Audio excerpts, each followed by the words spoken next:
Bodybuilding now versus old, it's definitely changed a lot. When I was up and coming, there was golden eras that were known. I mean, we talked about the Arnold days, and then we went into the 90s where it was like Rich Gaspari, Lee Haney, and Mike Christian. You know, Haney retired, Dorian Yates took over as Mr. Olympia, and you know, that was what I consider the time where I started kind of following it. I followed at the tail end of the Haney era.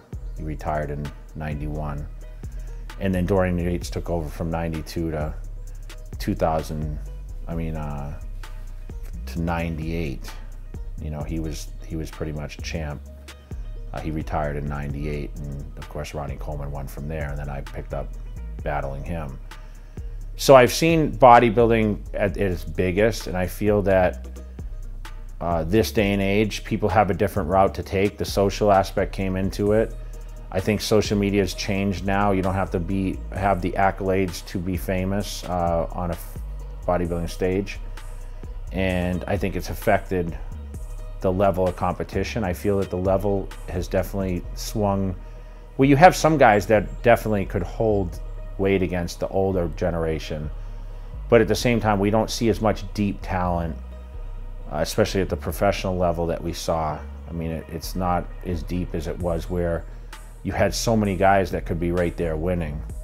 This year, Mr. Olympia 2018, I mean, you have the top, I believe the top 3 guys are pretty much there, and then the rest of the field, it's, you know, pretty much open from there.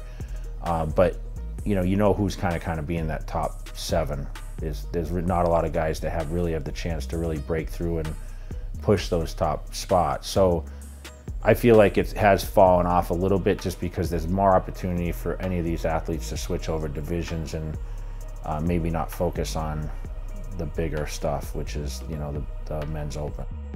Yo, what is good, YouTube? I hope you guys enjoyed that brief segment from a 2018 interview Jay Cutler did with Generation Iron. I know this is an older interview, but I feel like a lot of these points are still relevant. So 2 things I would like to take from what Jay Cutler said on his podcast. He basically said men's open isn't as interesting as it was because it's so diversified with so many different divisions.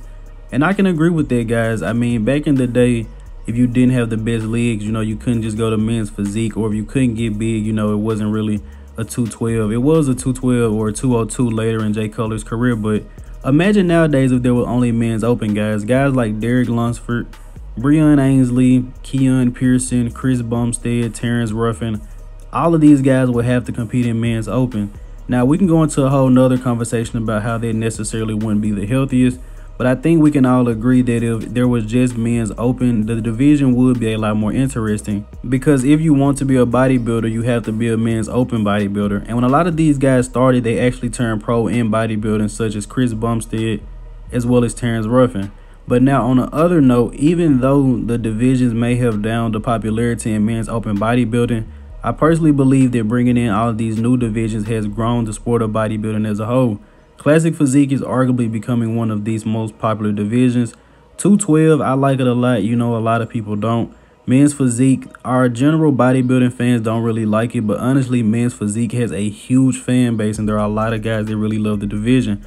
So I do think diversifying all of these different divisions takes some attention off of men's open, but I do think having other divisions grows the sport of bodybuilding as a whole. What do you guys think about that? And another point I want to touch on that Jay Cutler made was the social media aspect. And social media is a big deal today. You can make a lot of money off of social media without even being a top bodybuilder. Whereas back in the day, I remember Jay Cutler was saying he was seeing Flex Wheeler as well as Sean Ray drive around in all of these expensive cars, and that was motivating him to be at the top of the sport. You know, back then, as I just did a video on Lee Priest and why he was banned from the IFBB, if you guys haven't seen that, check that out. The guys at the bottom of the Mr. Olympia weren't getting paid. But just to mention one guy today, Regan Grimes. Regan has an incredible physique, but Regan makes pretty sure a pretty good amount, you know, just off social media. So I guess these guys can make enough to where they're not really pressed to, you know, necessarily place higher. And that's taking nothing away from Regan. Regan just does incredibly well for himself on social media. And if you guys follow even deeper into like the fitness influencer world, the guys that aren't even bodybuilders, they're actually a lot more popular than bodybuilders just because they're more appealing to the general public. So that's another point Jay Cutler made, but I just wanted to touch on that. As always, I hope you guys did indeed enjoy this video, man. If you haven't done so already, be sure to like the video and subscribe to the channel.